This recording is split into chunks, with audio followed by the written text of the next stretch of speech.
So ngayon pupunta kami ng Cavite sa Trece Martires. Yun yung hometown ko. So yun pa lang yung pinakamahabang magiging biyahe namin from Batasan Hills, Quezon City to Trece Martires, Cavite. So dito ngayon full charge ako at makikita nyo 442 kilometers yung range niya. Hindi ko lang bakit kasi ang nakalagay dun sa spec sheet ng EMAX 7 standard is 420. Trip A natin is 00. So, ang total distance namin is 75 kilometers. ETA namin 11:26 AM at oras natin ngayon 9:41. Pero syempre bago mag long drive, dapat ugaliin natin i-check yung gulong. So dito 245, 245, 257.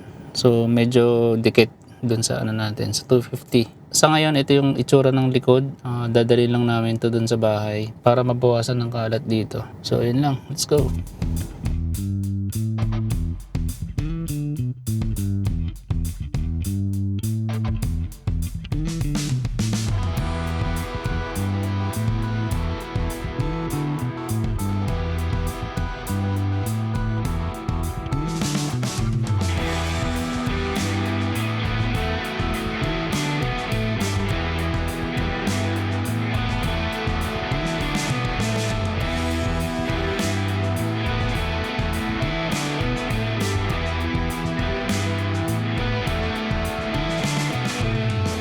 Al inicio del ser,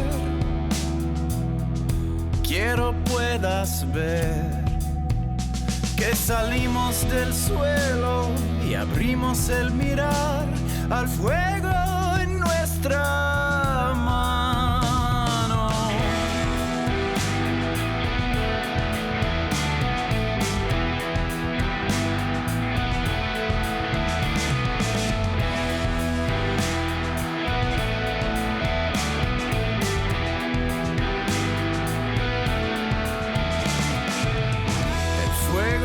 Habló en lenguas, el tambor fue el sol. Bailamos en aliento, con silencio en el pulmón y el tiempo se borró. Somos el fuego, somos la mano, creamos el sueño, hicimos el plano, nacidos del cielo, paridos del llano. El fuego, somos la mano.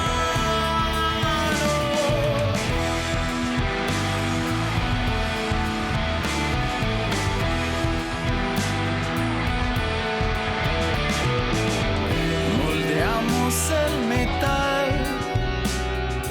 y aprendimos a mandar. Nombramos viento y sol, nos cubrimos de poder y pedimos.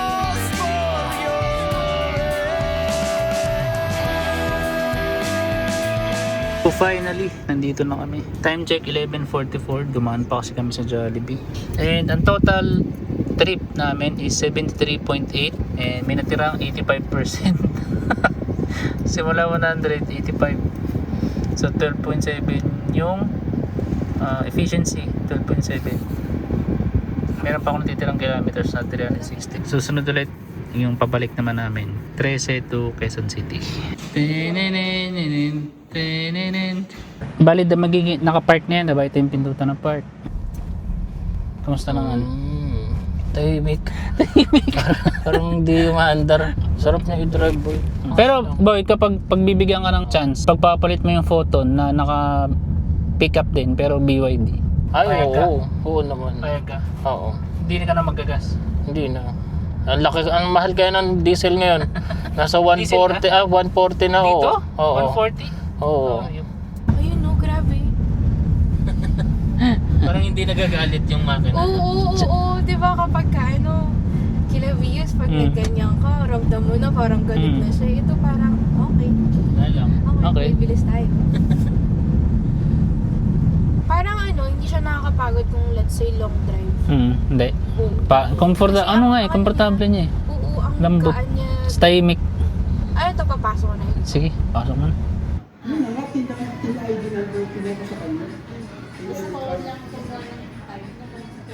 May kulang pa eh. Sunod tayo ng 5. So ngayon pa uwi na kami. 84.6 in total na biyahe bago kami umuwi. Dito pa lang kami ngayon sa Cavite, 13. 6:24 PM. Trip B natin.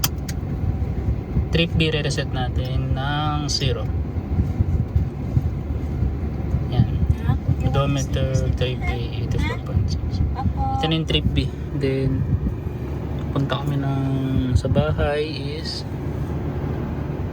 yan. 70 kilometers ng layo, 8:23 PM. Let's go.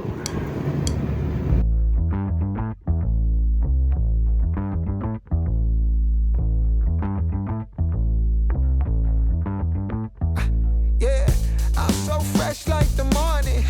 Mouth wide open like they yawning. Every time they see me, they in G-Shock. Homie, this is too far. Homie, I feel too alive. You can see me like Illuminati. You can see me like Illuminati. But I'm shining so bright, so bright. Don't come and try to share some of this light, no. Give me a beat and I control it like a maestro. Ladies on a mission, they be trying to get me wiped up.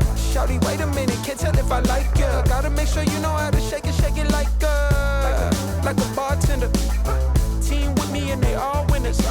So finally, dito na kami. Time check, 8:24 PM. And ito na yung result. Meron pang natirang 63%. And ang total trip natin is 69.6 simula doon sa ano. Tapos 11 kilowatt per hour yung efficiency.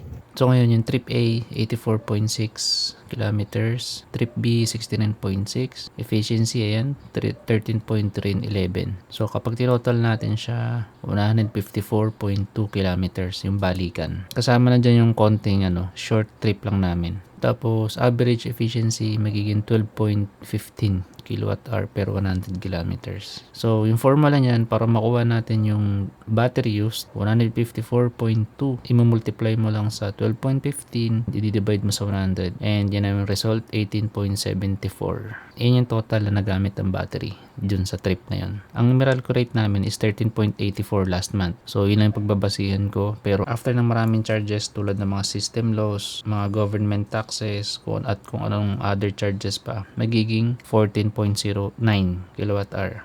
Para makuha mo yung total cost, 18.74 times mo lang sa 14.09, ito na yung magiging bill mo sa kuryente, 264.12 pesos. So ang gagawin mo para makuha mo yung charging time, 18.74 na total na nawala, and divide mo sa 6.2. Ito nga yung wall charger natin. Ang magiging charging time is 3 hours and 1 minute. So yun yung magiging total expenses natin sa electricity doon sa trip namin ng Quezon City to Cavite and Cavite to Quezon City.